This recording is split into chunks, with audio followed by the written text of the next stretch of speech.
Olá, amigos e amigas que acompanham o Grupo Aulas da Vida pelas nossas emissoras da Rádio e TV SEAC de Bauru. Uma boa noite a todos. O Grupo Aulas da Vida teve como tema, neste mês de outubro, falar sobre o que aprendemos com a doutrina espírita. Hoje eu encerro esta programação falando sobre nossos mortos estão vivos. Antes, eu convido a todos a me acompanhar numa pequena oração.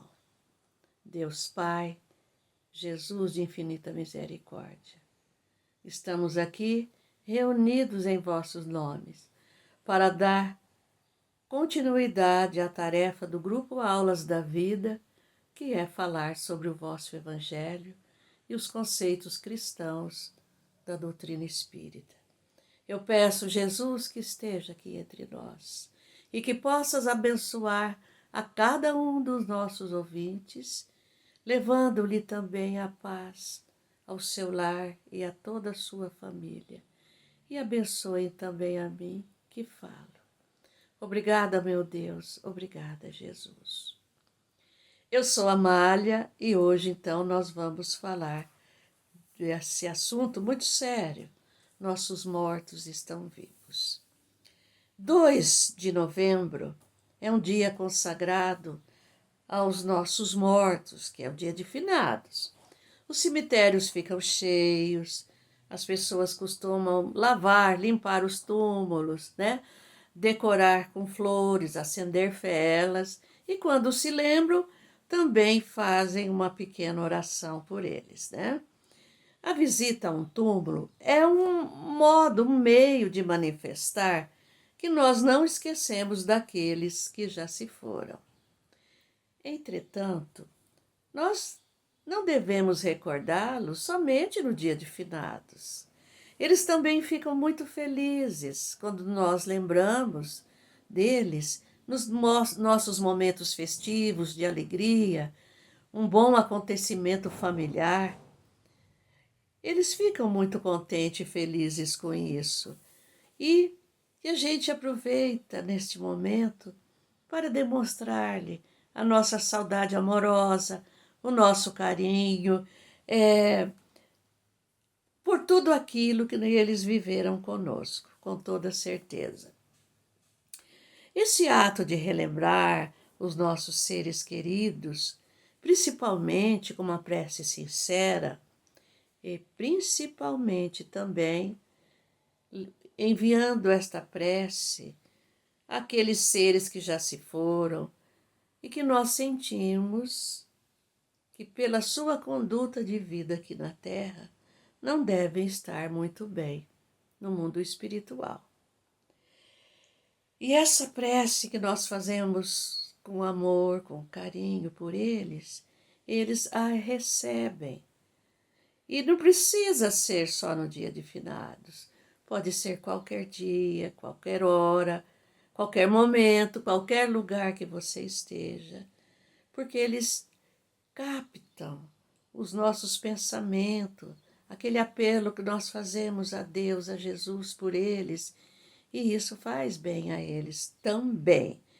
Então, onde quer que eles estejam, eles vão receber os nossos pensamentos, para que eles consigam ter uma vivência, um aprendizado, uma vivência melhor onde estão.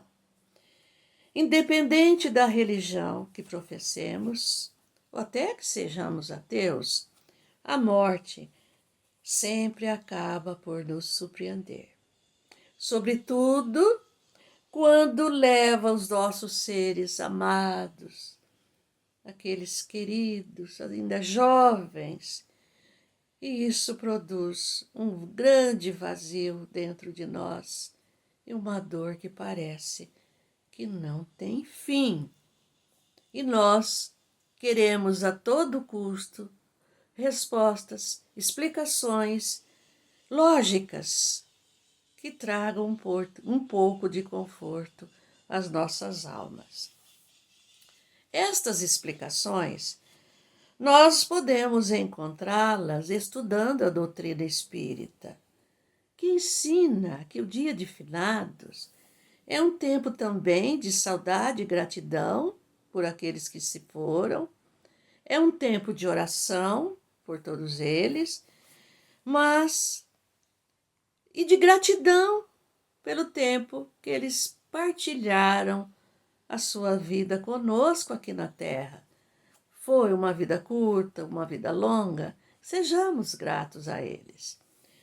Mas também esse dia é um dia de refletirmos sobre a sobrevivência da alma, pois todos aqueles que já partiram, e nós que também um dia partiremos, é claro, continuaremos vivos no mundo espiritual, preparando-nos para novas existências, novas vivências em mundos físicos, até alcançarmos a nossa perfeição, que é o destino que Deus dá para todos nós.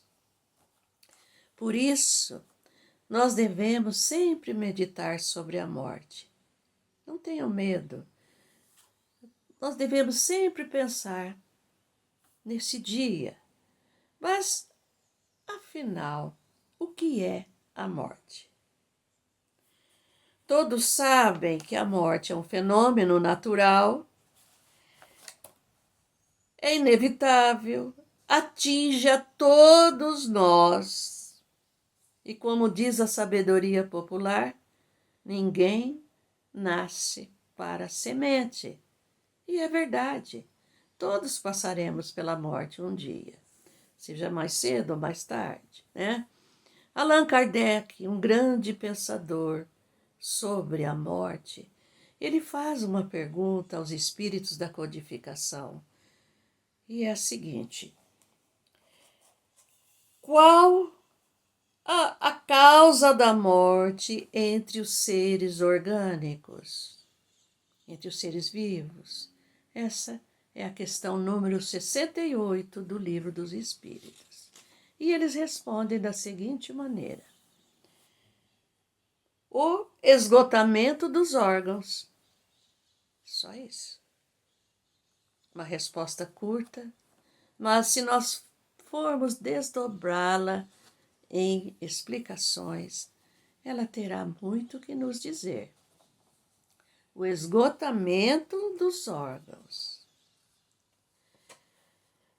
Com essa resposta curta, nós podemos entender que a nossa vida material aqui na Terra cessa quando os nossos órgãos físicos perdem totalmente as suas forças. E há o desligamento do corpo espiritual, desse corpo matéria, desse corpo carnal. Como nós dizemos, tem vários nomes: corpo físico, carnal, né? Corpo material. Contudo, para muitos, ainda é difícil entender o processo da morte.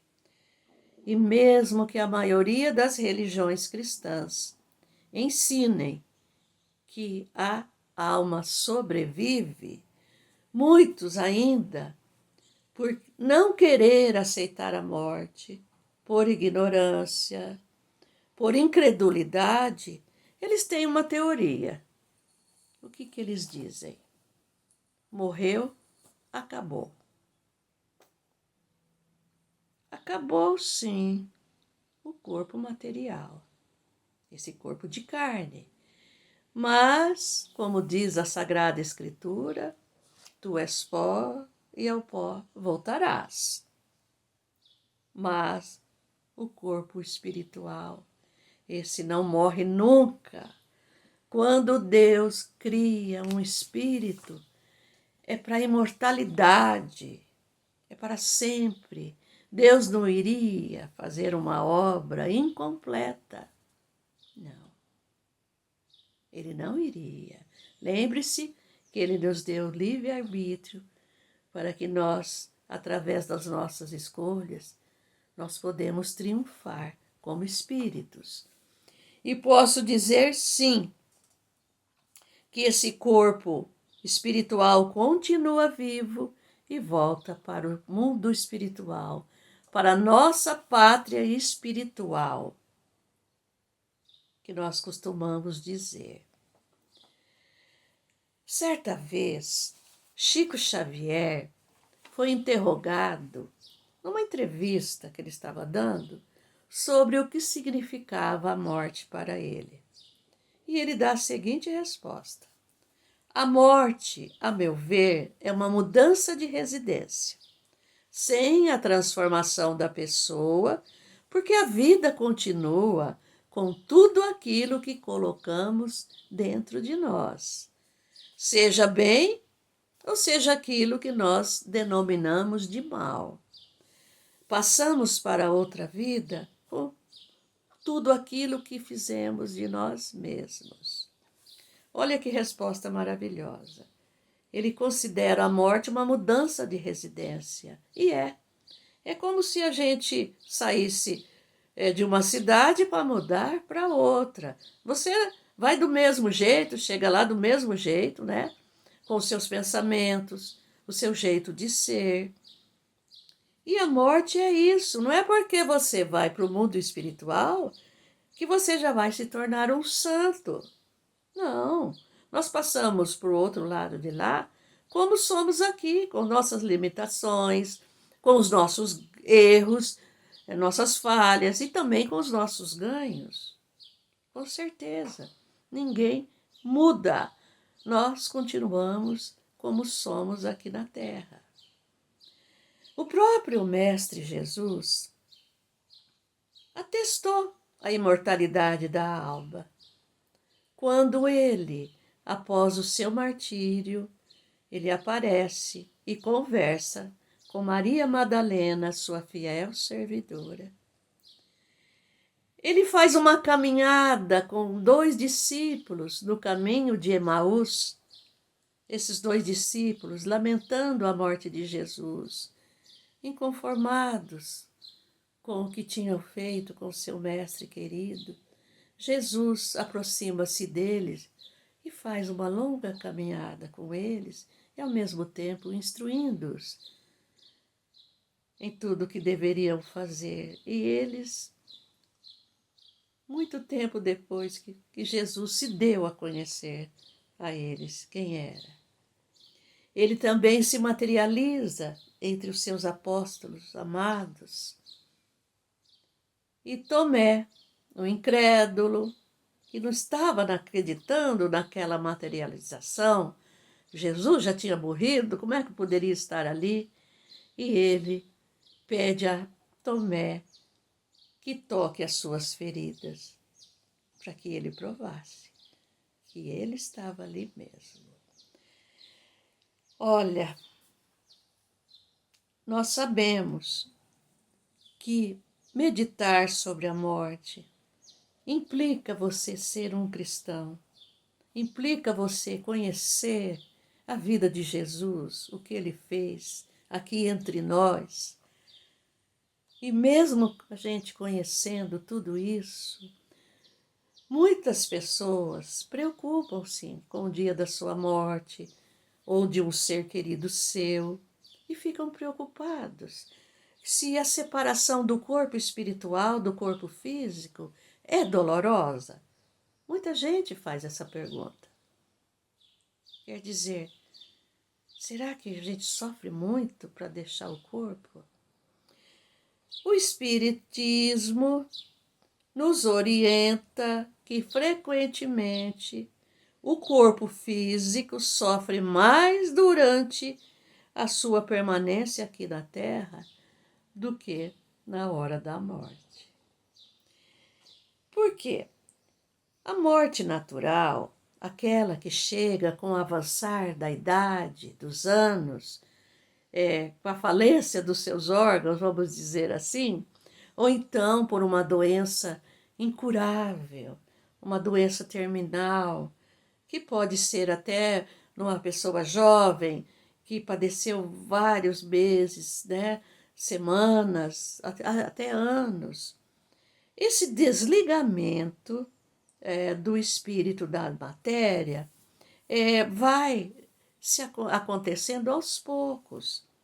Esses laços que a gente costuma dizer vão sendo cortados, vão sendo rompidos aos poucos, que a pessoa nem sente. As pessoas nem sentem quando acontece isso. Porque não há uma ruptura violenta, eles não se quebram, vai acontecendo aos pouquinhos. E para algumas dessas pessoas, esse desligamento é muito rápido. Todavia, para outras, no caso de mortes violentas, mortes brutais, suicídios, ou então para aqueles que são muito apegados à vida material, aos vícios, à sexualidade, muito apegado às pessoas. Isso pode durar dias, meses, semanas ou até anos. Esse desligamento não é muito fácil fazer. Por quê? Porque eles, ainda muito presos às coisas da matéria, dificulta o próprio desligamento. E esse espírito sofre muito com isso. Ele não aceita que está partindo. Isso é um sofrimento. E quando a gente começa a pensar nisso, nós sabemos que para aquele que tem uma vida razoável, isso não vai acontecer. Com certeza. Mas muitos mesmo se recusam a aceitar esse fenômeno da morte, seja por medo, seja por desconhecimento de tudo, nunca se preocuparam em aprender alguma coisa. Aliás, muitos até que se comprometem com vícios, né, criminalidade, sabem, eles não querem nem pensar, e muitos de nós também, que não fazemos coisas tão erradas assim, mas o medo é tão grande que a gente evita até pensar na possibilidade de que isso um dia vai acontecer. E vai acontecer. E vai acontecer. Mas para aqueles que se comprometeram muito aqui na Terra, tendo uma vida devassa, uma vida de criminalidades, eles sabem que bem lá no fundo que terão que prestar contas ao nosso Criador de tudo o que fizeram nessa existência. E Allan Kardec também, meditando sobre isso, ele pergunta, na questão 961 do Livro dos Espíritos, aos espíritos da codificação. Olha a pergunta que ele faz. No momento da morte, qual o sentimento que domina na maioria dos homens? A dúvida, o medo ou a esperança? Ele quer saber o que nós sentimos no momento da morte. Dúvida, medo ou esperança? E os bons espíritos respondem o seguinte: a dúvida para os céticos endurecidos. Quer dizer, para aqueles que não acreditam em Deus, para aqueles que não acreditam na sobrevivência da alma, para aqueles que nunca se preocuparam, aqueles que dizem morreu, acabou, e de repente ele não morreu, ele está vivo, e agora? O que vai acontecer comigo? Ficam em dúvida. O medo para os culpados. É claro, eu já disse. Um dia prestaremos conta de tudo a Deus. Mas o medo vem mais para aquele que tem uma consciência pesada pelos erros que praticaram. E a esperança para os homens de bem. Não é aquele que já saiu daqui perfeito. Homem de bem é aquele que tenta vencer suas imperfeições. E na somatória final da sua vida aqui na Terra, então o que vai se ver da vida dele? Se ele errou menos e acertou mais.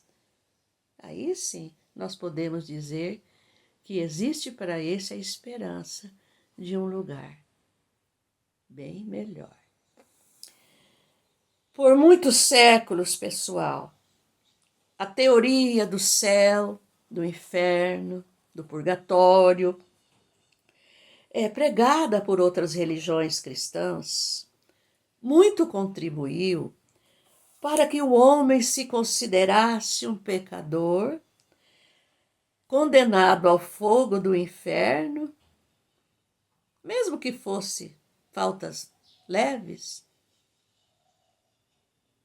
Muito tempo as pessoas, e ainda muitas pessoas, têm esse medo mórbido, porque eles acham que não têm direito à misericórdia do nosso Criador. E nós podemos sentir o quê? Que não é bem assim. A doutrina espírita tem uma visão diferente, apesar de ser uma doutrina cristã, mas tem uma interpretação diferente para a morte, o sentido da morte. E essa teoria das outras religiões cristãs, a nossa doutrina espírita esclarece o seguinte: é claro que todo erro exige reparação, mas o inferno está dentro de nós pelo remorso da nossa consciência culpada. E é claro, aquele que tem um remorso, aquele que praticou muitos erros, ele não criou para si a luz, ele criou a escuridão. São criações mentais nossas. O céu existe sim, por felicidade e merecimento, aqueles que já estão conseguindo ou conseguiram vencer suas imperfeições. E o purgatório, minha gente, é aqui na Terra. É o que eu disse. Todo erro exige reparação. E essa reparação vai ser aqui na Terra também. Por que eu digo? Porque é aqui onde nós encontraremos os resultados das faltas que cometemos em outras vidas, ou até nessa mesma, oriunda das nossas más ações. Mas a doutrina espírita ensina também que Deus abraça todos os seus filhos, mas adverte: todos receberão individualmente, aqui ou além, de acordo com as próprias obras. Isso é uma coisa pessoal, individual. Fiz coisas boas, receberei coisas boas. Fiz coisas más, é claro que não vou receber coisas tão boas assim. Como se diz, quem planta o vento, colhe tempestade. E quem planta o trigo, colhe o pão. É um ditado popular, né? Muito certeiro, por sinal. Mas a doutrina espírita também nos tranquiliza, porque também nos ensina e nos lembra que quando dormimos, momentaneamente estamos mortos. Sim. Então nós podemos deduzir o quê? Isso é para tranquilizar a todos, que nós morremos todos os dias, pessoal. Todos os dias você morre, viu? Quando dorme. Mas, mesmo sabendo disso tudo, há uma grande curiosidade por parte das pessoas em saber para onde vamos quando fizermos a nossa passagem. Então eu posso responder o quê? Nosso espírito é imortal, não morre. Ele volta para a pátria espiritual, de onde saímos, para lá retornaremos, né? Claro, e continuaremos vivos em espírito, só que em dimensões diferentes. Antes, na dimensão física, material, agora, na dimensão espiritual. E será nessa pátria espiritual que reencontraremos aqueles que amamos verdadeiramente. E quase sempre serão eles que virão nos receber.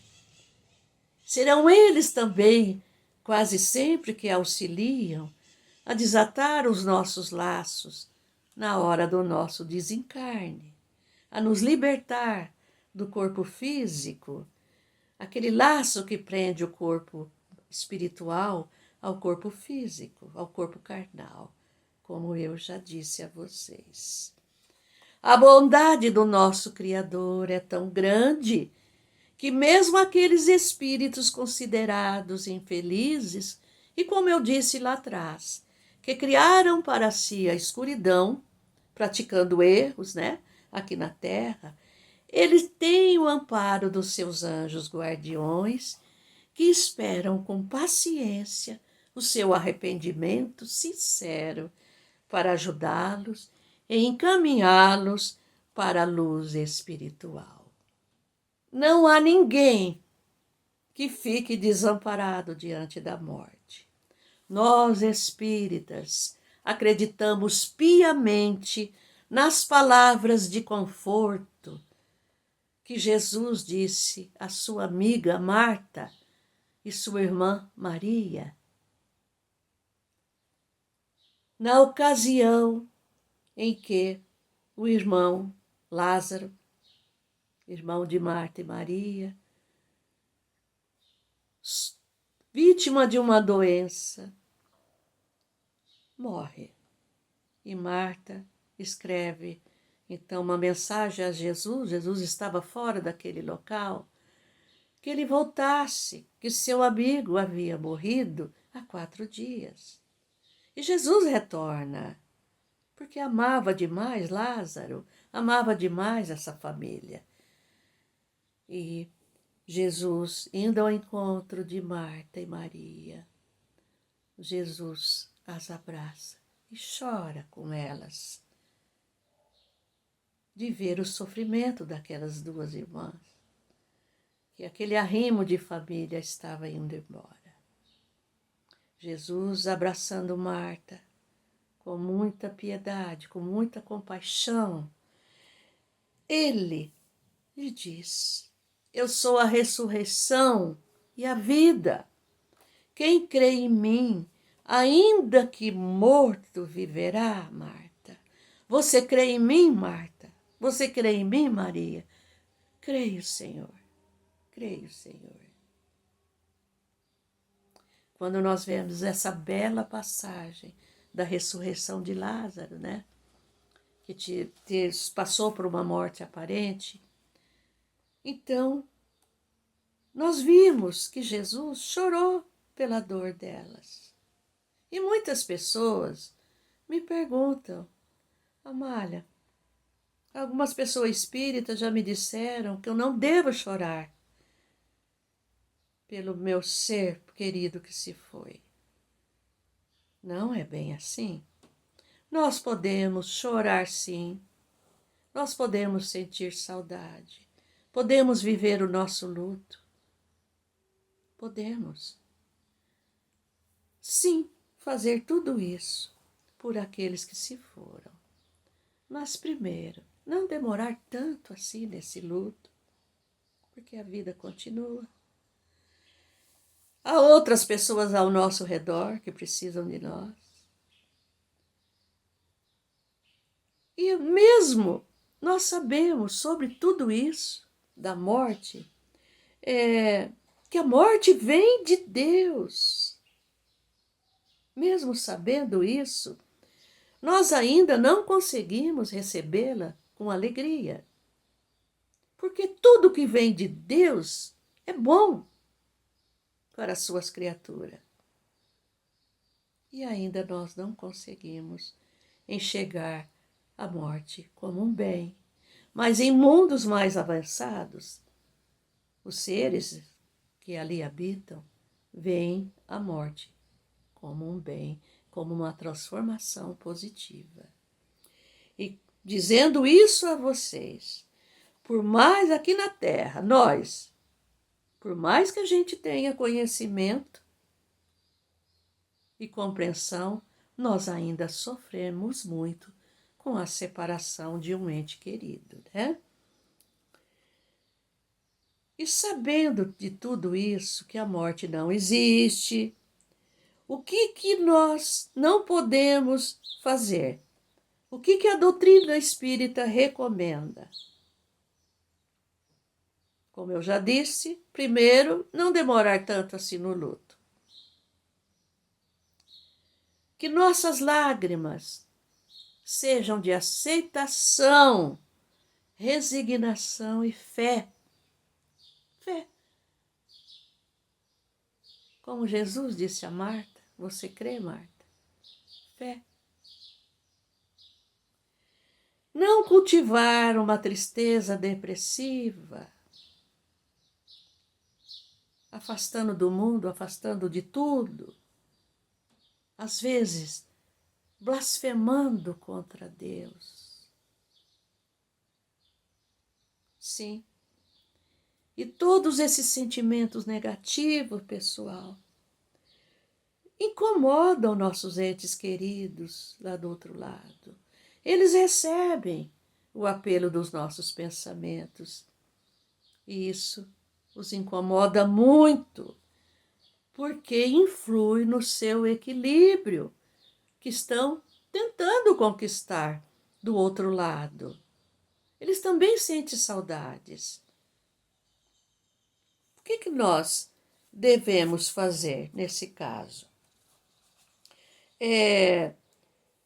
Nós podemos saber que a doutrina espírita ensina que nós podemos comunicar com os nossos mortos, sim.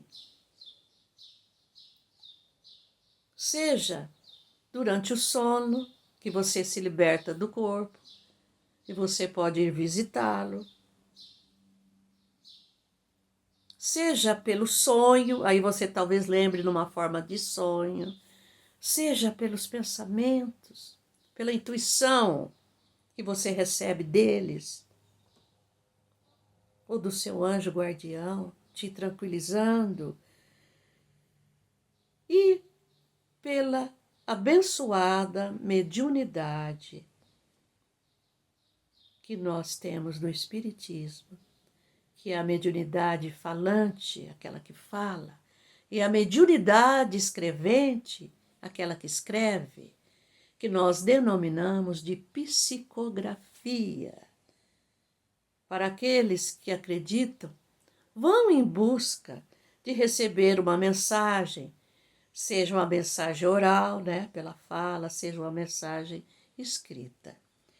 Nós devemos lembrar, e não poderíamos esquecer no dia de hoje, de Chico Xavier, que pelas suas mensagens psicografadas, ele confortou e tranquilizou o coração de várias mães.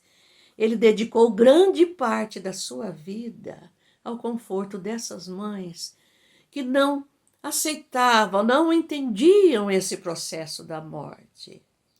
E ele, através das suas psicografias, os espíritos de seus filhos vinham para dizer àquelas mães, confortar aquelas mães, tranquilizar aquelas mães.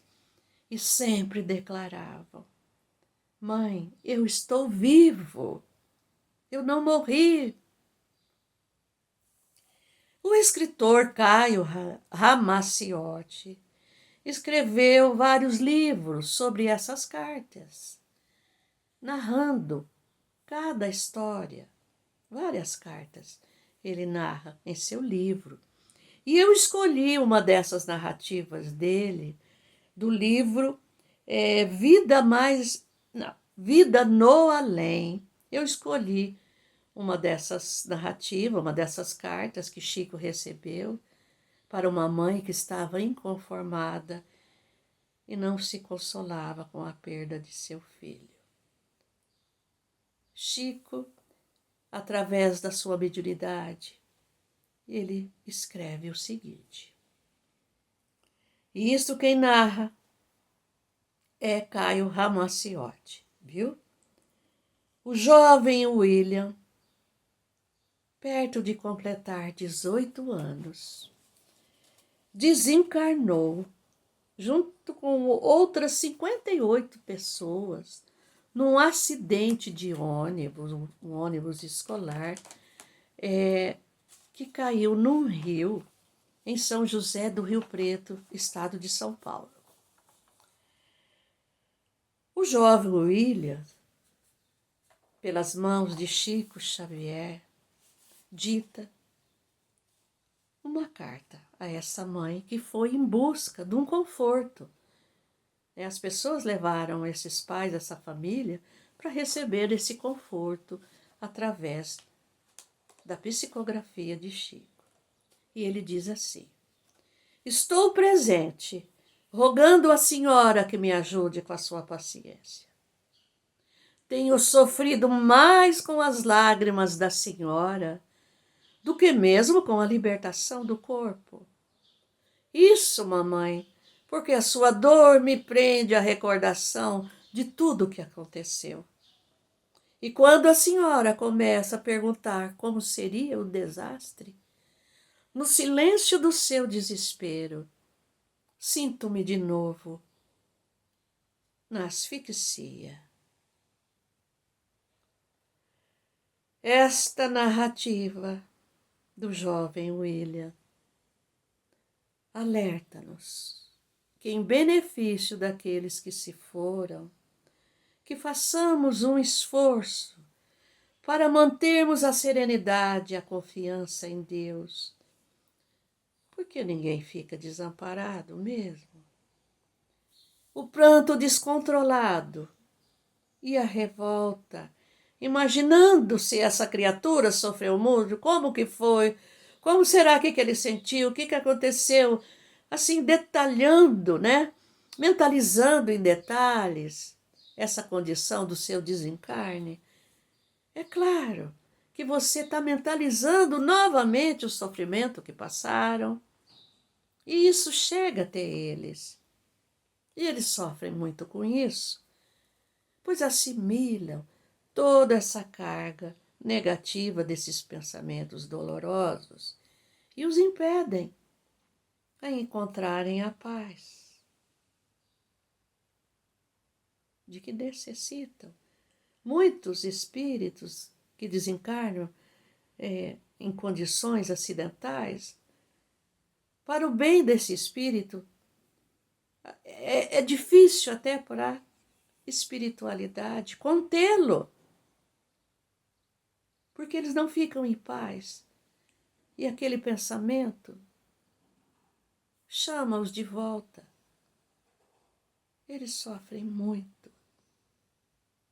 Façamos um esforço para que possamos enviar vibrações de paz, de amor, tranquilidade, compreendendo a função da morte, compreendendo que eles precisam de um sono merecido, de um repouso. Isso fará muito bem, é claro, orando em prece. E as pessoas, às vezes, eu dizendo isso, elas falam, mas eu não vou poder chorar, não vou poder lembrar. Como que eu devo lembrar, então, do meu filho, do meu esposo, da minha mãe, do meu pai? Olha, gente, conforme eu já disse, aqueles que partiram também sentem saudades, viu? Então, como devemos lembrá-los? Nós devemos lembrar que o laço de afeto que existe entre as criaturas, esses laços não se rompem com a morte. Uma vez que você ama uma criatura, esse amor é para sempre. E nós devemos lembrar os nossos mortos queridos com pensamentos de equilíbrio, de fé, de esperança, incentivando-os na sua caminhada espiritual. Recordar os seus exemplos de bondade que fizeram aqui na Terra, os seus exemplos de cristão, se praticavam, mas aquilo que ele fez de bom, aqui na Terra, é claro, o que eles fizeram de bem. Relembrar os seus momentos de alegria e otimismo. Às vezes as mães me dizem no atendimento fraterno: a minha filha era tão feliz, era tão alegre. Lembre desses momentos de alegria, porque ela vai continuar alegre do outro lado. Ser grato aos nossos mortos pelo tempo que passaram conosco. Sim. Eu falo nossos mortos, mas estão vivos, né? Pensar neles com a saudade positiva, a saudade convertida em oração. Realizar por eles uma tarefa que eles gostariam de ter praticado ou começaram a praticar aqui e não deu tempo de terminar. Às vezes falar, eu gostaria de ser um trabalhador voluntário, de ir numa creche, né? De ir no hospital. Faça isso por eles. Visitar um asilo, trabalhar com crianças. Faça alguma coisa em nome deles. Em nome deles também nós podemos fazer um bem. É Natal, Ano Novo, Páscoa, né?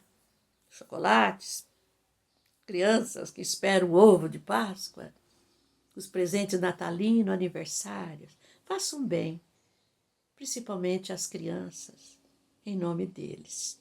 E eu vou contar a vocês uma história verídica. E eu fiz parte dessa história. Há muito tempo atrás, há cerca de quase 30 anos, mais de 25 anos, uma senhora, pelo atendimento fraterno, levada pelas amigas, porque ela estava num sofrimento imenso pela perda de um único filho que ela tinha. Ela não engravidava, mas engravidou mais tarde, até com uma certa idade, e ela perde esse filho. Ela ficou inconsolável. O marido se trancava no quarto e chorava diariamente. Ela aceitou de bom grado o tratamento, o auxílio que lhe foi dado. Ela foi levada a uma reunião mediúnica, passou a frequentar essa reunião, fazer os estudos da casa, e ela aos poucos foi se reequilibrando. Mas, quando se aproximava o aniversário de seu filho, ela perdia completamente o seu equilíbrio. E aí chorava demais, demais. Um certo dia, nessa reunião que ela estava frequentando, da qual eu fazia parte, esse espírito, pela mediunidade falante de uma senhora, recebeu o espírito desse filho, muito comovido, chorando muito, de ver a tristeza da mãe. Mãe, eu estou vivo. Mãe, não chore tanto assim. Mãe, eu sou um espírito amigo, tanto seu quanto do meu pai. E vocês já estavam se desentendendo, que ainda não tinham filhos, e estavam brigando muito, se desentendendo muito e já preparando uma separação, mãe. E eu, preocupado com o desenrolar disso tudo, porque vocês vieram para terminar os seus dias juntos, eu pedi à espiritualidade que me concedesse o direito de reencarnar, para que vocês não se separassem. E eles me concederam, mãe, porque eu já tinha ganhos para isso. E hoje, mãe, eu arrependo de ter feito isso. Olha o sofrimento que eu causei. E você, e meu pai. Mãe, eu sei que o meu aniversário está próximo. Faça um bolo bem bonito, bem confeitado. E leve as crianças de um orfanato. Que isso vai me deixar muito feliz. Ele tinha sido um filho exemplar. Estudou direito, era um advogado. E perto dos 25 anos ele se foi. Eu me emociono que eu presenciei tudo isso. E ela fez isso. Que alegria dela contar para nós a alegria que ela tinha levado àquele orfanato com aquele bolo bonito. E ela passou a fazer esse bolo todo ano na data do seu aniversário.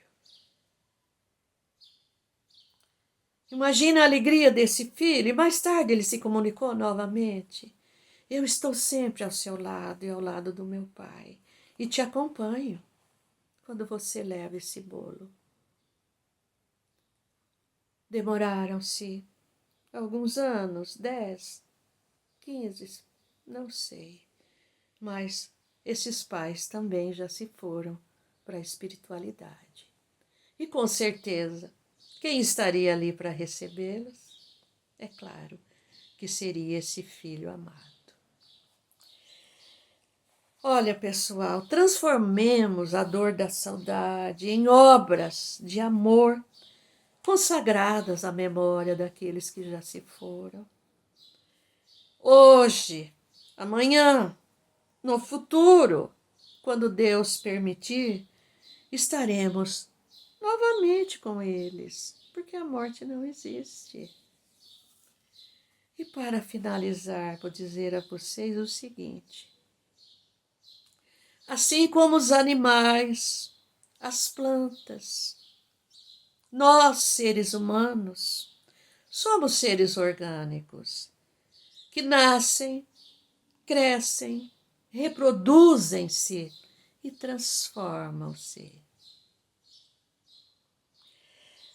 É a lei da vida, meus amigos e minhas amigas. E a vida continua. Fiquem todos na paz de Jesus.